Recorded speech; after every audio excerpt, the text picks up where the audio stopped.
ফুটন্ত পানিতে কাঁচা ডিম দিয়ে যে এত সুন্দর অবাক করা রান্না হয়, রান্না না করলেই বুঝতেই পারতাম না।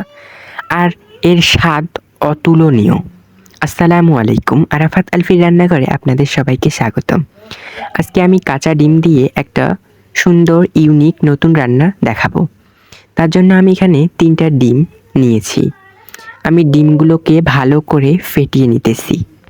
আর এদিকে আমি চুলার মধ্যে একটা কড়াই বসিয়ে দিয়ে পানি গরম হতে দিয়েছিলাম। পানি যখন ফুটে উঠবে তখনই আমি দিয়ে দিলাম কাঁচা ডিম। কাঁচা ডিমগুলোকে দেখেন আস্তে আস্তে কীরকম একটা হয়ে এলো।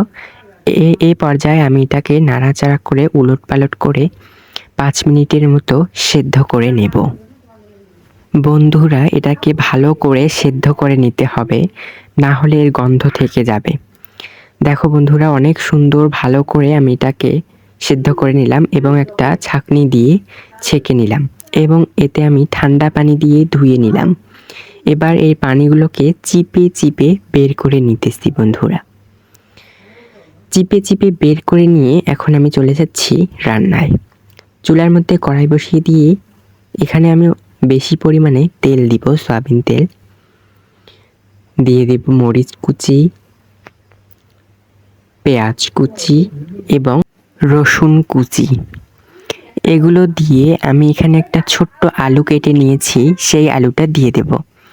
তেলের মধ্যে আলুটা দিয়ে এবার এগুলোকে সবগুলোকে একসাথে আমি ভেজে নেব। আলুটা আগে দিলাম যেন সেদ্ধ হয়ে যায়। পরিমাণ মতো লবণ দিয়ে দিলাম। লবণ দিয়ে এবার আমি ডিমগুলো রেখেছিলাম সেই ডিম দিয়ে দেব। ডিমগুলোকে আমি কেটে কেটে একটু দিতেছি, দিয়ে এখানে আমি ভালো করে এটাকে ভেজে নেব।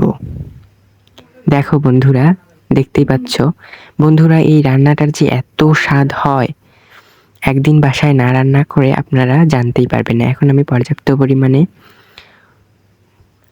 হলুদ, মরিচের গুঁড়া, আদা বাটা এবং মশলা বাটা দিয়ে দিলাম। এবার এগুলোকে আমি নাড়াচাড়া করে রান্না করব। এগুলো দিয়ে ভালো করে আরেকটু ভেজে নেব। ভেজে নেওয়া হলে আমি এখানে দিয়ে দিব ডিমের মশলা। ডিমের মশলা না থাকলেও কোনো সমস্যা নেই, এখানে গরম মশলার গুঁড়া ব্যবহার করলেও চলবে। এবার এটাকে একটু নাড়াচাড়া করে ভেজে নিয়ে আমি এখানে পানি দিয়ে দিলাম। আমি এটা দিয়ে এটাকে কষানোর পানি দিয়ে দিলাম। কষানোর পানি এখানে কষিয়ে নেব। দেখো বন্ধুরা, 5 মিনিট রান্নার পর আমার পানি এখানে শুকিয়ে গিয়েছে। এবার এটাকে আমি আরেকটু নাড়াচাড়া করে ভাজা ভাজা করব। এ পর্যায়ে আপনারা নামিয়ে নিয়ে রুটির সাথে খেতে পারেন। আমি এখানে যেহেতু ঝোল বানাবো তাই আরেকটু ঝোলের পানি দিয়ে দিলাম। ঝোলের পানি দিয়ে বন্ধুরা এখানে নাড়াচাড়া করব। দেখো বন্ধুরা, কত সুন্দর কালারটা চলে এসেছে। দেখো বন্ধুরা, যখন একটু বলক চলে এসেছে তখন আমি এখানে মশলার গুঁড়া দিয়ে দিলাম। তারপর এখানে দিয়ে দিব ধনিয়া পাতা কুচি। ধনিয়ার পাতা কুচি হাতের কাছে দিলে দিয়ে দিবেন, না হলে দেওয়ার দরকার নেই। ধনিয়ার কুচি দেওয়ার ফলে এর স্বাদটা অতুলনীয় হবে। দেখো বন্ধুরা, আমার রান্না প্রায় হয়ে এসেছে বন্ধুরা। নাড়াচাড়া করে পানি একটু আটিয়ে যাওয়া পর্যন্ত অপেক্ষা করব।